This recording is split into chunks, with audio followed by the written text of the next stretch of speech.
Hello children, how are you? Hope you are all doing good.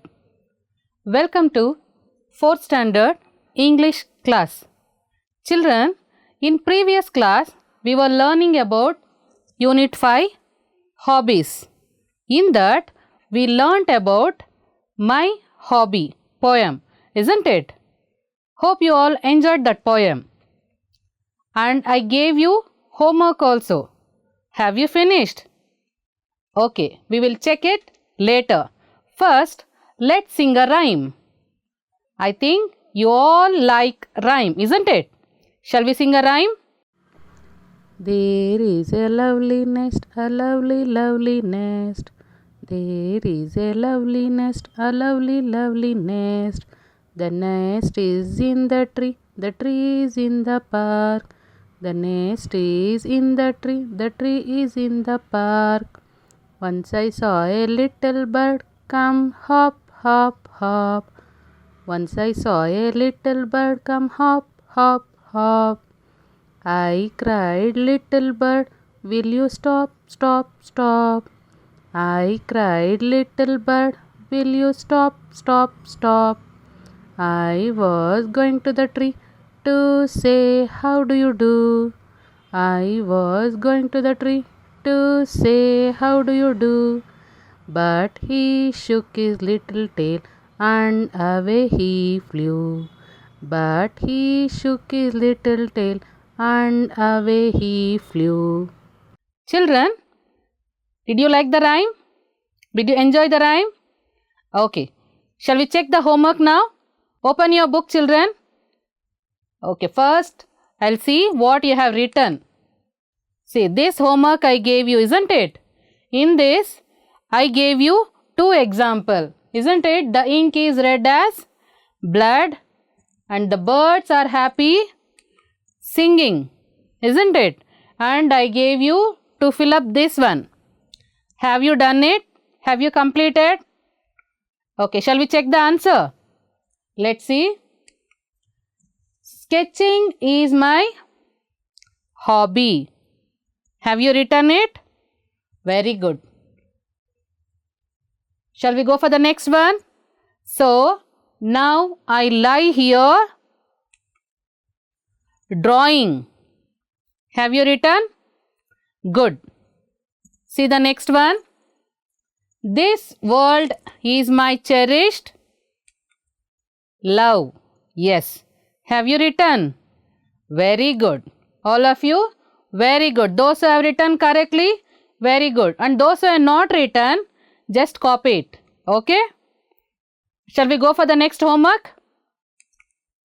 See here, I gave you this one. There was an exercise in your textbook. You have to fill the pots with sh sound and cha sound, isn't it? And there were words given in that. Have you done it? Shall we check the answer? See here, sh sound and cha sound, isn't it? Shall we check the answer? What are the words will come in sh and what are the words will come in cha? Shall we check? See here, shell, fish, shoe,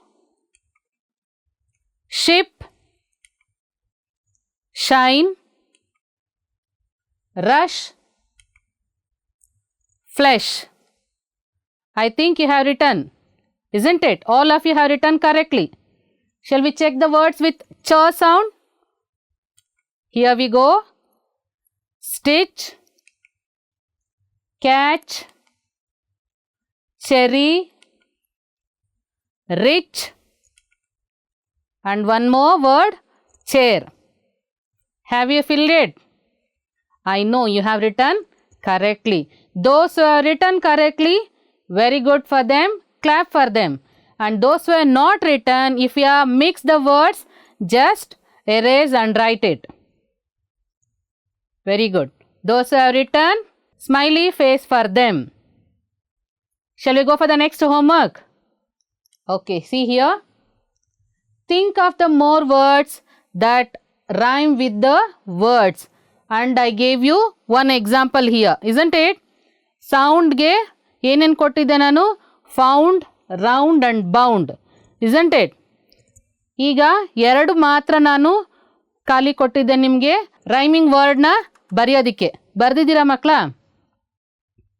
shall we see? ಪಾರ್ಕ್ಗೆ match ಆಗುವಂತಹ rhyming word ಯಾವ್ದು ಬರುತ್ತೆ ಅಂತ ನೋಡೋಣ. Bark, ark, dark, shark, perk. Okay, ಇನ್ನು ಬೇಕಾದಷ್ಟು word ಬರುತ್ತೆ. ಇದಕ್ಕೆ ಮ್ಯಾಚ್ ಆಗುವಂಥ ರೈಮಿಂಗ್ ವರ್ಡ್ ಬರೆದಿದ್ರೆ very good. Okay, and for the next, ಈ ಪದಕ್ಕೆ ಯಾವುದು rhyming word? Shall we see? See here, best, chest, rest. ಇನ್ನು ಅನೇಕ ಪದಗಳು ಬರುತ್ತೆ. ನೆಕ್ಸ್ಟ್ ಅನ್ನೋದಕ್ಕೆ ಪದಕ್ಕೆ ರೈಮಿಂಗ್ ವರ್ಡ್ ಆಗಿ ಇನ್ನೂ ಬೇಕಾದಷ್ಟು ಪದ ಬರುತ್ತೆ. ಯಾರು ಕರೆಕ್ಟಾಗಿ ಬರೆದಿದ್ದೀರಾ, smiley face for them. Very good. Shall we go for the lesson, children? In hobbies chapter, we are going to learn about good hobbies today. What are good hobbies, children? Can you tell me what are good hobbies? Yes, ಏನು hobbies ಅಂದರೆ ಏನಂತ ಹೇಳಿದ್ದೆ ನಾನು ನಿಮಗೆ? Shall we see that? First we will see the meaning of new words, then I will ask you question. See here, what is hobby? ನಾನು ನಿಮಗೆ hobby ಅಂದರೆ ಏನು ಅಂತ ಹೇಳಿದ್ದೆ ಅಲ್ವಾ? ಏನು ಹಾಬಿ ಅಂದರೆ? An activity which someone does for pleasure. ತಮ್ಮ ಸಂತೋಷಕ್ಕಾಗಿ ಮಾಡುವಂತಹ ಆ್ಯಕ್ಟಿವಿಟಿನ, ಚಟುವಟಿಕೆಯನ್ನು ನಾವೇನಂತ ಕರಿತೀವಿ? ಹಾಬಿ ಅಂತ ಕರಿತೀವಿ. ಬಿಡುವಿನ ಸಮಯದಲ್ಲಿ ಮಾಡುವಂತಹ ಆ್ಯಕ್ಟಿವಿಟಿನ ನಾವು ಹಾಬಿ ಅಂತ ಕರಿತೀವಿ. ಹೌದಲ್ವ ಮಕ್ಕಳ?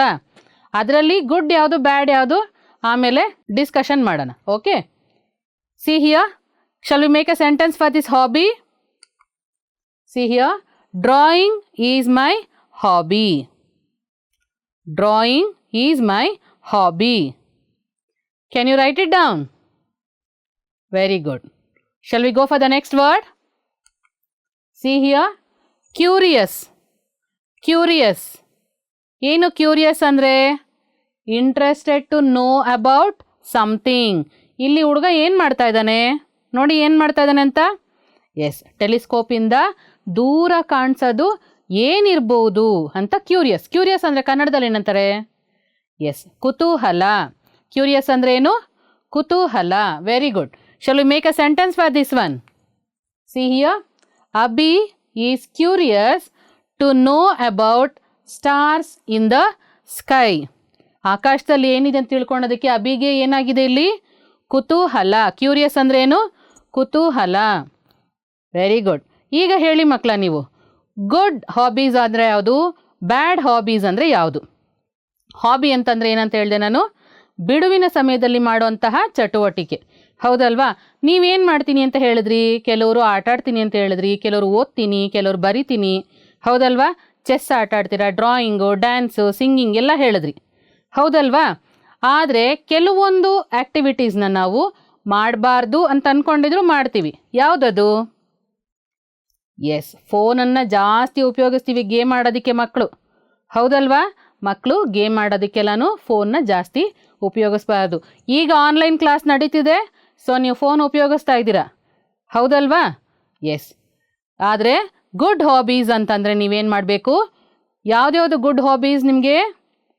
S, drawing, painting, playing. Yes, ಇದೆಲ್ಲನೂ ಒಳ್ಳೆ ಅಭ್ಯಾಸ. ಮುಂದಕ್ಕೆ ನೀವು ಉಪಯೋಗ ಆಗುವಂಥದ್ದನ್ನು ನಾವು ಗುಡ್ ಹಾಬೀಸ್ ಅಂತ ಕರಿತೀವಿ. ಇಲ್ಲಿ ಒಬ್ಬ ಹುಡುಗ ಇದ್ದಾನೆ, ಆ ಹುಡುಗನ ಬಗ್ಗೆ ತಿಳ್ಕೊಳ್ಳೋಣ. ಈಗ ಗುಡ್ ಹಾಬೀಸಲ್ಲಿ ಪಾಠದಲ್ಲಿ ಒಬ್ಬ ಹುಡುಗ ಇದ್ದಾನೆ, ಅವನ ಒಳ್ಳೆ ಅಭ್ಯಾಸ ಏನಿದೆ, ಯಾರದು, ಏನು ಮಾಡ್ದ ಎಲ್ಲ ತಿಳ್ಕೊಳ್ಳೋಣ. Shall we read the lesson ನಾವು? Shall we read the lesson, children? Okay, keep your books open and we'll read the lesson now. See here. Good hobbies. You have to read after me, children. Keep your books open. Yes, shall we read? There lived a cute boy at Tiruchirappalli in Tamil Nadu.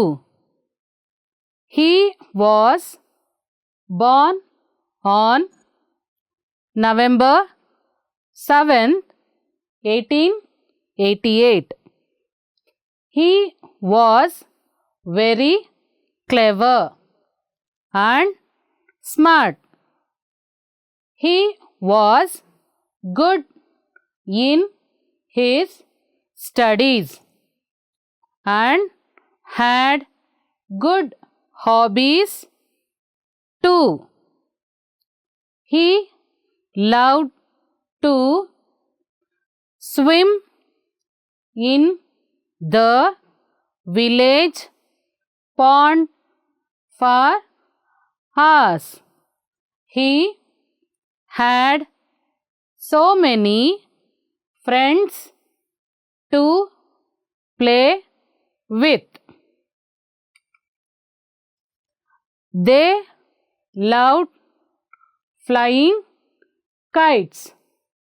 They used to make colorful kites. The boy was always busy. Are you reading with me, children? Yes. When he had no work, he used to go for a long walk. He loved to watch the beauty of nature. He was very curious about everything around him. The boy waited for evening every day because it was time to listen to stories from his father. Many village people used to come to his father to listen to the stories of the Ramayana, the Mahabharata and other stories. The father also used to play on the veena and violin. The boy enjoyed the sweet music. He was so curious to know everything. Did you read the lesson, children? Did you read with me? Yes. Shall I explain it now? Okay. I'll explain it now. You have to make a note of that. Okay. And you have to tell me the answer later. Will you do it? Shall I explain now? Good hobbies. There lived a cute boy at Tiruchirappalli in Tamil Nadu. There lived ಅಂದ್ರೆ ಏನು? ವಾಸ ಮಾಡೋದು. lived ಅಂದ್ರೆ ಏನು? ವಾಸ ಮಾಡೋದು. Cute ಬಾಯ್. Cute ಅಂದ್ರೆ ಏನು? ಎಸ್, ಮಕ್ಕಳಿಗೆ ನಾವು ಕ್ಯೂಟ್ ಅಂತ ಹೇಳ್ತೀವಿ, ಹೌದಲ್ವಾ? ಕ್ಯೂಟ್ ಅಂದ್ರೆ ಏನು? ಮುದ್ದಾದ ಹುಡುಗ. ಒಬ್ಬ ಮುದ್ದಾದ ಹುಡುಗ ತಿರುಚಿರಾಪಳ್ಳಿ ಅನ್ನೋಂಥ ಸ್ಥಳ, ತಮಿಳುನಾಡಲ್ಲಿರುವಂಥ ಒಂದು ಸ್ಥಳದಲ್ಲಿ ವಾಸವಾಗಿದ್ದ. He was born on November 7th, 1888. ಮಕ್ಕಳ ಇಲ್ಲಿ ನೋಡಿಲಿ, he was born. born ಅಂದರೆ ಏನು? ಹುಟ್ಟುವುದು. ಅವನು ಯಾವಾಗ ಹುಟ್ಟಿದ ಅಂತ ಹೇಳ್ತಾ ಇದ್ದಾರೆ? November 7th, 1888. ನಂಬರನ್ನು ಓದಬೇಕಾದ್ರೆ ಇಲ್ಲಿ 1888 ಅಂತ ಕನ್ನಡದಲ್ಲಿ ಓದ್ತೀವಿ. ಆದರೆ ಇಂಗ್ಲೀಷಲ್ಲಿ ಓದಬೇಕಾದ್ರೆ ಇದನ್ನು ಇದೇ ಎರಡನ್ನು ಬೇರೆ ಭಾಗವಾಗಿ ಓದಬೇಕು ಮತ್ತು ಇದನ್ನು ಬೇರೆ ಭಾಗವಾಗಿ ಓದಬೇಕು. 1888 ಅಂತ ಹೇಳಬೇಕು. ಓಕೆ, ಅವನು ಯಾವಾಗ ಹುಟ್ಟಿದ್ದು? November 7th, 1888. Okay, he was very clever. Clever ಅಂದರೆ ಏನು? ಬುದ್ಧಿವಂತ. ಕ್ಲೆವರ್ ಅಂದರೆ ಏನು? ಬುದ್ಧಿವಂತ. ಅವನು ತುಂಬ ಬುದ್ಧಿವಂತ ಆಗಿದ್ದ. And smart. ಸ್ಮಾರ್ಟ್ ಅಂದರೆ ಏನು? ತುಂಬ ಚತುರನಾಗಿದ್ದ. ಅವನು ತುಂಬ ಚತುರನಾಗಿದ್ದ. He was good in his studies. Studies ಅಂದರೆ ಏನು?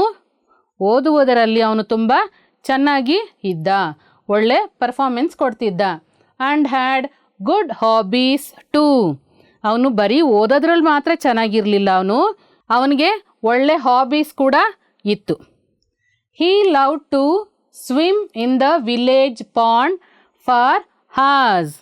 ಅವನು ಬಿಡುವಿನ ಸಮಯದಲ್ಲಿ ಏನು ಮಾಡ್ತಿದ್ನಂತೆ? He love to swim. Swim ಅಂದರೆ ಏನು? ಎಸ್, ಈಜೊಡೆಯೋದಕ್ಕೆ ಹೋಗ್ತಿದ್ದ ಅವನು. ಎಲ್ಲಿ ಹೋಗ್ತಿದ್ದ? Village pond. ಹಳ್ಳಿನಲ್ಲಿ ಒಂದು ಪಾಂಡ್ ಇತ್ತು, ಕೊಳ ಇತ್ತು. ಅದರಲ್ಲಿ ಅವನು ಗಂಟೆಗಟ್ಟಲೆ ಈಜೊಡೆಯೋದಕ್ಕೆ ಹೋಗ್ತಿದ್ದ.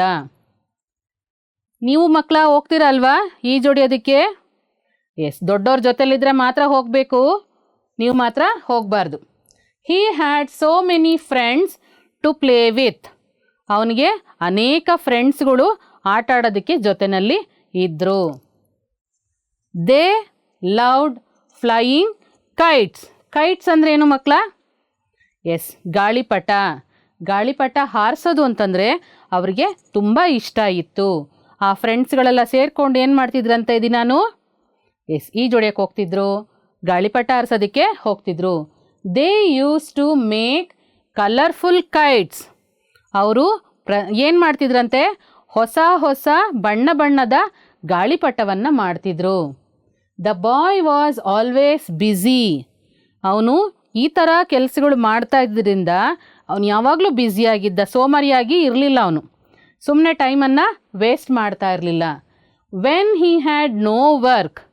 ಅವನಿಗೆ ಯಾವುದೇ ಕೆಲಸ ಇಲ್ಲದೆ ಇದ್ದಾಗ ಏನು ಮಾಡ್ತಿದ್ದ ಅವನು? He use to go for a long walk. ಅವನೇನು ಮಾಡ್ತಿದ್ನಂತೆ? ಎಸ್, ವಾಕಿಂಗ್ಗೆ ಹೋಗ್ತಿದ್ದ. ವಾಕ್ ಮಾಡೋದು ಒಳ್ಳೆ ಅಭ್ಯಾಸ, ಹೌದಲ್ವ ಮಕ್ಕಳ? ವಾಕ್ ಮಾಡಬೇಕು. He love to watch the beauty of nature. ಅವನು ಹೊರಗಡೆ ವಾಕ್ ಹೋಗ್ಬೇಕಾದ್ರೆ ಏನು ಮಾಡ್ತಿದ್ದ ಅವನು? Love to watch. ವಾಚ್ ಅಂದ್ರೇನು? ಗಮನಿಸೋದು. ಏನನ್ನು ಗಮನಿಸ್ತಿದ್ದ ಅವನು? ಬ್ಯೂಟಿ ಆಫ್ ನೇಚರ್ ಅಂದರೆ ಪ್ರಕೃತಿ ಸೌಂದರ್ಯವನ್ನು ಅವನು ನೋಡೋದಕ್ಕೆ ಇಷ್ಟಪಡ್ತಿದ್ದ. He was very curious about everything around him. ಅವನಿಗೆ ಬಹಳ ಕುತೂಹಲ. ಹೊರಗಡೆ ಅವನ ಸುತ್ತಮುತ್ತ ಏನಾದರೂ ಹೊಸದಾಗಿ ಕಾಣಿಸಿದ್ರೆ ಅವನಿಗೆ ಅದನ್ನು ತಿಳ್ಕೋಬೇಕು ಅಂತ ಅವನಿಗೆ ಬಹಳ ಕುತೂಹಲ. The boy weighted for evening every day. ಅಂದರೆ ಆ ಹುಡುಗ ಕಾಯ್ತಿದ್ದ, ಪ್ರತಿ ದಿನ ಸಾಯಂಕಾಲ ಯಾವಾಗ ಆಗುತ್ತೆ ಅಂತ ಕಾಯ್ತಿದ್ದ. ಯಾಕಂತೆ? Because it was time to listen to stories from his father. ಅವನ ತಂದೆ ಅವನಿಗೆ ಕಥೆಯನ್ನು ಹೇಳೋವಂಥ ಸಮಯ. ಯಾವಾಗ ಹೇಳ್ತಿದ್ರು? ಎಸ್, ಸಾಯಂಕಾಲದಲ್ಲಿ. ಅದನ್ನು ಕೇಳಿಸ್ಕೊಳೋದಕ್ಕೆ ಅವನಿಗೆ ತುಂಬ ಆಸೆ. ಅದಕ್ಕೆ ಅವನೇನು ಮಾಡ್ತಿದ್ದ? ಸಾಯಂಕಾಲ ಯಾವಾಗತ್ತೆ ಅಂತ ಕಾಯ್ತಿದ್ದ. ಬರೀ ಅವನು ಮಾತ್ರ ಕಾಯ್ತಿದ್ದಿರಲಿಲ್ಲ. ನೋಡಿ ಇಲ್ಲಿ, many village people use to come to his father. ಅನೇಕ ಹಳ್ಳಿ ಜನ ಕೂಡ ಅವ್ರ ಮನೆಗೆ ಬರ್ತಿದ್ರು. ಏನಕ್ಕೆ? Yes, to listen to the stories of Ramayana, the Mahabharata and other stories. Ramayana ಕತೆ, ಮಹಾಭಾರತದ ಕತೆಗಳು ಮತ್ತು ಬೇರೆ ಕತೆಗಳನ್ನು, ನೀತಿ ಕತೆಗಳನ್ನು ಅವ್ರ ತಂದೆ ಹೇಳ್ತಿದ್ರು. ಅದನ್ನು ಕೇಳಿಸ್ಕೊಳಕ್ಕೋಸ್ಕರ ಹಳ್ಳಿ ಜನ ಕೂಡ ಬರ್ತಿದ್ರು. ಎಲ್ಲಿಗೆ ಬರ್ತಿದ್ರು? ಎಸ್, ಆ ಹುಡುಗನ ಮನೆಗೆ ಬರ್ತಾಯಿದ್ರು ಅವ್ರ ತಂದೆ. The father also use to play on the veena and violin. Veena ಮತ್ತು ವೈಲಿನ್ ಏನಿದು? ಏನದು? ಎಸ್, ಸಂಗೀತ ವಾದ್ಯಗಳು. ವೀಣೆ ಮತ್ತು ವೈಲಿನ್ ಇದನ್ನು ಕೂಡ ಅವ್ರ ತಂದೆ ನುಡಿಸ್ತಾ ಇದ್ರು. ಅದನ್ನು ಕೇಳಿಸ್ಕೊಳಕ್ಕೆ ಕೂಡ ಜನ ಬರ್ತಿದ್ರು. ಆ ಹುಡುಗ ಕೂಡ ಅವ್ರ ತಂದೆ ನುಡ್ಸೋದನ್ನು ಕೇಳಿಸ್ಕೊಳಕ್ಕೆ ತುಂಬ ಇಷ್ಟಪಡ್ತಿದ್ದ. The boy enjoyed sweet music. ಆ ಹುಡುಗ ಆ ಒಳ್ಳೆ ಸಂಗೀತವನ್ನು ಕೇಳಿಸ್ಕೊಂಡು ಎಂಜಾಯ್ ಮಾಡ್ತಿದ್ದ. He was so curious to know everything. ಅವನು ಹಾಡನ್ನು ಕೇಳಿಸ್ಕೊಂಡು ಅದ್ರ ಬಗ್ಗೆ ಕೂಡ ಕಲಿತಿದ್ದ, ಮತ್ತು ಕತೆಗಳನ್ನು ಕೇಳಿಸ್ಕೋತಿದ್ದ. ಅವನು ತಂದೆ ಜೊತೆಗಿದ್ದು ಯಾವಾಗಲೂ ಹೊಸ ಹೊಸ ವಿಷಯ ತಿಳ್ಕೊಳೋದಕ್ಕೆ ತುಂಬ ಕ್ಯೂರಿಯಸ್ ಆಗಿದ್ದ, ಕುತೂಹಲ ಜಾಸ್ತಿ ಇತ್ತು ಅವನಿಗೆ. Did you like the story children? Did you like the story? Okay, shall we go for the exercise part? See here. In lesson, you learned many words, new words, isn't it? So, what you have to do? Fill in the blanks in the balloons with their opposites. ನಿಮ್ಮ text ಬುಕ್ಕಲ್ಲಿ ಈ opposites exercise ಇದೆ. Opposites ಅಂದರೆ ಏನು ಮಕ್ಕಳ? S, ವಿರುದ್ಧ ಪದಗಳು. ವಿರುದ್ಧ ಪದಗಳನ್ನು ನೀವು ಬರಿಬೇಕು. ಪದಗಳನ್ನು ಇಲ್ಲಿ ಕೊಟ್ಟಿದ್ದಾರೆ, ಪಕ್ಕದಲ್ಲಿ ಬಲೂನ್ ಕೊಟ್ಟಿದ್ದಾರೆ. ಬಲೂನಲ್ಲಿ ಒಂದು ಎಕ್ಸಾಂಪಲ್ ನಿಮಗೆ ಕೊಟ್ಟಿದ್ದಾರೆ. ಗುಡ್ಗೆ ವಿರುದ್ಧ ಪದ ಏನು? ಬ್ಯಾಡ್. ಗುಡ್ಗೆ ವಿರುದ್ಧ ಪದ ಏನು? ಎಸ್, ಬ್ಯಾಡ್. ಅದೇ ಥರನೇ ಈಗ ಸ್ಮಾರ್ಟ್. ಸ್ಮಾರ್ಟ್ ಅಂತ ಕೊಟ್ಟಿದ್ದಾರೆ, ಅದಕ್ಕೆ ವಿರುದ್ಧ ಪದವನ್ನು ನೀವು ಇಲ್ಲಿ ಹುಡುಕಿ ಬರಿಬೇಕು. ಇಲ್ಲಿ ಪದಗಳನ್ನು ಕೊಟ್ಟಿದ್ದಾರೆ, ಆ ಪದಗಳಲ್ಲಿ ಇರೋದನ್ನು ಹುಡುಕಿ ನೀವು ಅದಕ್ಕೆ ಬರಿಬೇಕು. ಸ್ಮಾರ್ಟ್ ಅಂದರೆ ಏನಂತ ಹೇಳಿದೆ ನಾನಾಗಲೇ? ಹೌದು, ತುಂಬ ಚತುರನಾಗಿದ್ದ, ತುಂಬ ಬುದ್ಧಿವಂತನಾಗಿದ್ದ ಅಂತ. ಅದಕ್ಕೆ ವಿರುದ್ಧ ಪದ ಯಾವುದು? ಈಗ ತರಗತಿನಲ್ಲಿ ಚೆನ್ನಾಗಿ ಓದೋ ಮಕ್ಕಳಿಗೆ ನಾವು ಸ್ಮಾರ್ಟ್ ಅಂತ ಹೇಳ್ತೀವಿ, ಹೌದಲ್ವಾ? ಚೆನ್ನಾಗಿ ಓದಲಿಲ್ಲ, ಮಗು ಸ್ವಲ್ಪ ನಿಧಾನಕ್ಕೆ ಓದ್ತಾ ಇದೆ ಅಂದರೆ ನೀವೇನಂತ ಹೇಳ್ತೀರಾ ಮಕ್ಕಳಿಗೆ? Yes, dull. ಏನಂತ ಹೇಳ್ತೀವಿ ನಾವು? Dull. Okay, shall we go for the next one? Opposites ಅನ್ನೋದಕ್ಕೆ ಇನ್ನೊಂದು ಪದ ಇದೆ. ಏನದು ಅಂದರೆ ಆ್ಯಂಟೋನಿಮ್ಸ್. ಏನಿದು? ಆ್ಯಂಟೋನಿಮ್ಸ್. ಮುಂದಕ್ಕೆ ನಿಮಗೆ ಆಪೋಸಿಟ್ಸ್ ಅಂತ ಕೊಡ್ದಿರಾ ಆ್ಯಂಟೋನಿಮ್ಸ್ ಅಂತ ಕೊಟ್ಟರೆ ನೀವೇನು ಬರಿಬೇಕು? ಎಸ್, ವಿರುದ್ಧ ಪದಗಳನ್ನು ಬರಿಬೇಕು. Okay, shall we go for the next one? Yes, see here. ಇದಕ್ಕೆ ವಿರುದ್ಧ ಪದ ಏನು? ಫ್ರೆಂಡ್. ಫ್ರೆಂಡ್ಗೆ ವಿರುದ್ಧ ಪದ ಏನು? Yes, very good. ಏನು? ಎನಿಮಿ. ನಮಗೆ ಇಷ್ಟ ಇಲ್ಲದೆ ಇರೋರನ್ನ ನಾವು ಎನಿಮಿ ಅಂತ ಹೇಳ್ತೀವಿ, ಹೌದಲ್ವಾ? ಸ್ವೀಟ್. ಸ್ವೀಟ್ ಅಂದರೆ ಏನು? ಎಸ್, ಸಿಹಿಯಾಗಿರೋದು. ಅದಕ್ಕೆ ವಿರುದ್ಧ ಪದ ಏನು? ಎಸ್, ಕಹಿ, ಹೌದಲ್ವಾ? ಬಿಟರ್. ಏನಂತೀವಿ? ಬಿಟರ್. Very good. ಲವ್. ಲವ್ಗೆ ವಿರುದ್ಧ ಪದ ಏನು? ಎಸ್, ಏನು? ಹೇಟ್. ಲವ್ಗೆ ವಿರುದ್ಧ ಪದ ಏನು? ಹೇಟ್. ಲಾಂಗ್. ಲಾಂಗ್ಗೆ ವಿರುದ್ಧ ಪದ ಏನು? Very good. ಶಾರ್ಟ್. ಲಾಂಗ್ಗೆ ವಿರುದ್ಧ ಪದ ಏನು? ಶಾರ್ಟ್. Long, short. ನ್ಯೂ. ಹೊಸದು. ಹೊಸದಕ್ಕೆ ವಿರುದ್ಧ ಪದ ಏನು? S, old. ಹಾರ್ಡ್. ಹಾರ್ಡ್ ಅಂದರೆ ಗಟ್ಟಿಯಾಗಿರೋದು. ಅದಕ್ಕೆ ವಿರುದ್ಧ ಪದ ಏನು? Shall we C? ಸಾಫ್ಟ್ ಅಂದರೆ ಮೃದುವಾಗಿರೋದು. ಮೃದುವಾಗಿರೋದು. ಹಾರ್ಡ್ಗೆ ವಿರುದ್ಧ ಪದ ಏನು? Soft. Okay, did you copy in your text book children? Did you copy? Copy it down. Children, observe the picture and see what I have written on the board. See here. I park my car near the gate. I park my car near the gate. ಏನಂಗಂದ್ರೆ car ಎಲ್ಲಿದೆ ಇದು? ಹೌದು, gate ಹತ್ರ ಇದೆ, ಹೌದಲ್ವಾ? ನಾನು ಗೇಟಿನ ಹತ್ತಿರ ಗಾಡಿಯನ್ನು ನಿಲ್ಲಿಸಿದ್ದೇನೆ. ಪಾರ್ಕ್ ಅಂದರೆ ಏನಿಲ್ಲ, ಈಗ ನಿಲ್ಲಿಸಿದ್ದೇನೆ, ಹೌದಲ್ವಾ? ನಾನು ನನ್ನ ಗಾಡಿಯನ್ನು ಗೇಟ್ ಹತ್ರ ನಿಲ್ಲಿಸಿದ್ದೀನಿ, ಪಾರ್ಕ್, ಹೌದಲ್ವಾ? ಈ ಪಾರ್ಕ್ನ ನಾವು ಏನಂತ ಕರಿತೀವಿ? ಯಾವ ಥರ ಪದ ಇದು? ನಿಲ್ಲಿಸೋದು ಅಂತಂದರೆ ಏನರ್ಥ? ಎಸ್, ಇದನ್ನು ನಾವೇನಂತ ಕರಿತೀವಿ? ಆ್ಯಕ್ಷನ್ ವರ್ಡ್ ಅಂತ ಕರಿತೀವಿ. ಕೆಲಸವನ್ನು ಸೂಚಿಸುವಂಥ ಪದ ನಿಲ್ಲಿಸೋದು, ಓಡಿಸೋದು, ಹೌದಲ್ವಾ? ಇದನ್ನು ನಾವು ಏನಂತ ಕರಿತೀವಿ? ಇಲ್ಲಿ ಆ್ಯಕ್ಷನ್ ವರ್ಡ್ ಅಂತ ಕರಿತೀವಿ. ಅದೇ ಥರ ಪಾರ್ಕ್ಗೆ ಇನ್ನೊಂದು ಅರ್ಥ ಇದೆ. Very good. ಯಾವುದದು? ನೀವು ಆಟ ಆಡೋಕ್ಕೆ ಹೋಗ್ತಿರಲ್ವ, ಯಾವುದು ಜಾಗ ಅದು? Yes, park. ಹೌದಲ್ವಾ? There is a park near my house. ನಮ್ಮ ಮನೆ ಹತ್ರ ಒಂದು ಪಾರ್ಕ್ ಇದೆ, ಉದ್ಯಾನವನ ಇದೆ. ಹೌದಲ್ವಾ? ಇಲ್ಲಿ ಪಾರ್ಕ್ ಅಂದರೆ ಅರ್ಥ ಏನು? ಉದ್ಯಾನವನ. ಹೌದಲ್ವಾ? ಅದೊಂದು ಸ್ಥಳದ ಹೆಸರು. ಹೌದಲ್ವಾ? ಅದನ್ನೇನಂತ ಕರಿತೀವಿ ನಾವು? Yes, naming word. ಒಂದು ಸ್ಥಳವನ್ನು ಸೂಚಿಸೋ ಪದಕ್ಕೆ ಏನಂತ ಕರಿತೀವಿ ನಾವು? ನೇಮಿಂಗ್ ವರ್ಡ್ ಅಂತ ಕರಿತೀವಿ. ಹೌದಲ್ವಾ? ನೋಡ್ರಿ, ಪಾರ್ಕ್ ಅನ್ನೋಂಥ ಪದಕ್ಕೆ ಎರಡು ಅರ್ಥ ಇದೆ. ಒಂದು ಪಾರ್ಕ್ಗೆ ಏನಂತ ಅರ್ಥ ಬಂತು? ಎಸ್, ನಿಲ್ಲಿಸೋದು. ಹೌದಲ್ವಾ? ಆ ಸ್ಥಳದಲ್ಲಿ ನಿಲ್ಲಿಸೋವಂಥದ್ದು. ಇಲ್ಲಿ ಪಾರ್ಕ್ ಅಂದರೆ ಏನು? ಎಸ್, ಉದ್ಯಾನವನ, ಒಂದು ಸ್ಥಳದ ಹೆಸರು. ಹೌದಲ್ವಾ ಮಕ್ಕಳ? ಇಲ್ಲಿ ಪಾರ್ಕ್ಗೆ ಎರಡು ಅರ್ಥ ಇದೆ. ಒಂದು ಆ್ಯಕ್ಷನ್ ವರ್ಡ್ ಆಗಿ ಉಪಯೋಗಿಸ್ತೀವಿ, ಇನ್ನೊಂದು ನೇಮಿಂಗ್ ವರ್ಡ್ ಆಗಿ ಉಪಯೋಗಿಸ್ತೀವಿ.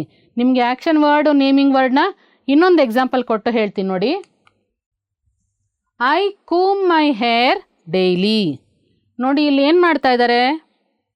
ಎಸ್, ತಲೆನ ಬಾಚ್ತಾ ಇದ್ದಾರೆ. ಹೌದಲ್ವಾ? ತಲೆ ಬಾಚ್ತಾ ಇದ್ದಾರೆ. ಹೌದಲ್ವ ಮಕ್ಕಳ? ಇಲ್ಲಿ ಬಾಚ್ತಾ ಇರೋದಕ್ಕೆ ನಾವೇನಂತ ಹೇಳ್ತೀವಿ? ಕೂಂಬ್. ಏನಂತ ಹೇಳ್ತೀವಿ? I ಕೂಮ್ my hair daily. ನಾನು ದಿನಾಲೂ ತಲೆ ಕೂದಲನ್ನು ಬಾಚ್ತೀನಿ. ಹೌದಲ್ವಾ? ಬಾಚೋದು, ಅದಕ್ಕೆ ನಾವಿಲ್ಲಿ ಕೂಂಬ್ ಅಂತ ಹೇಳ್ತೀವಿ. ಇಲ್ಲಿ ನಾವು ಮಾಡ್ತಾ ಇರೋದು ಕೆಲಸ. ಹೌದಲ್ವಾ? ಕೆಲಸ ಮಾಡ್ತಾ ಇದ್ದೀವಿ, ಅದಕ್ಕೆ ಅದನ್ನೇನಂತ ಕರಿತೀವಿ ನಾವು? Yes, action word. ಕೆಲಸವನ್ನು ಸೂಚಿಸುವಂಥ ಪದಕ್ಕೆ ಏನಂತ ಕರಿತೀವಿ ನಾವು? Action word. ನಾವಿಲ್ಲಿ ಏನು ಮಾಡ್ತಾ ಇದ್ದೀವಿ? ತಲೆ ಬಾಚ್ತಾ ಇದ್ದೀವಿ. ಹೌದಲ್ವಾ? ಹಾಗಾದರೆ ನೇಮಿಂಗ್ ವರ್ಡ್ ಆಗಿ ಏನಂತ ಹೇಳ್ತೀವಿ ನಾವು ಇದನ್ನು? ನೋಡಿ ಇಲ್ಲಿ, my sister carries a comb in her bag. ಬ್ಯಾಗ್ನಲ್ಲಿ ನನ್ನ ಸಿಸ್ಟರು ಕೂಂಬ್ ತಗೊಂಡೋಗ್ತಾಳೆ. ಹೌದಲ್ವಾ? ಕೂಂಬ್ ಅಂದರೆ ಏನಿಲ್ಲಿ? ಬಾಚಣಿಗೆ. Very good. ಕೂಂಬ್ ಅಂದರೆ ಏನು? ಬಾಚಣಿಗೆ. ಅದು ಒಂದು ವಸ್ತುವಿನ ಹೆಸರು. ಹೌದಲ್ವಾ? ತಲೆ ಬಾಚೋದಕ್ಕೆ ನಾವೇನು ಬಳಸ್ತೀವಿ? ಎಸ್, ಬಾಚಣಿಗೆ. ಆ ಬಾಚಣಿಗೆ ಅನ್ನೋದು ಒಂದು ವಸ್ತುವಿನ ಹೆಸರು. ವಸ್ತುವಿನ ಹೆಸರಾದರೆ ನಾವು ಅದಕ್ಕೆ ಏನಂತ ಕರಿತೀವಿ? Naming word. ಅರ್ಥ ಆಗ್ತಿದೆಯಾ ಮಕ್ಕಳ? ಎಸ್, ಕೆಲಸವನ್ನು ಸೂಚಿಸುವಂಥ ಪದಕ್ಕೆ ನಾವೇನಂತ ಕರಿತೀವಿ? ಆ್ಯಕ್ಷನ್ ವರ್ಡ್ ಅಂತ ಕರಿತೀವಿ. ಯಾವುದಾದ್ರೂ ವಸ್ತು ಅಥವಾ ಸ್ಥಳದ ಹೆಸರು ಅಥವಾ ಬೇರೆ ಹೆಸರುಗಳನ್ನು ಸೂಚಿಸುವಂಥ ಪದಕ್ಕೆ ಏನಂತ ಕರಿತೀವಿ ನಾವು? ನೇಮಿಂಗ್ ವರ್ಡ್ ಅಂತ ಹೇಳ್ತೀವಿ. Okay, did you understand? See here children, there is an exercise in your textbook in page number 77. Check that children.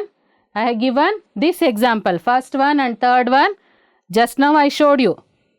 In ಮಿಕ್ಕಿದ್ದು ಎಕ್ಸಾಂಪಲ್ಗೆ ನೀವು ನೇಮಿಂಗ್ ವರ್ಡ್ ಇರೋಂಥ ಸೆಂಟೆನ್ಸ್ ಯಾವುದು, ಆ್ಯಕ್ಷನ್ ವರ್ಡ್ ಇರೋಂಥ ಸೆಂಟೆನ್ಸ್ ಯಾವುದು, ನೀವೇ ಅದನ್ನು ಬರಿಬೇಕು. Will you write it?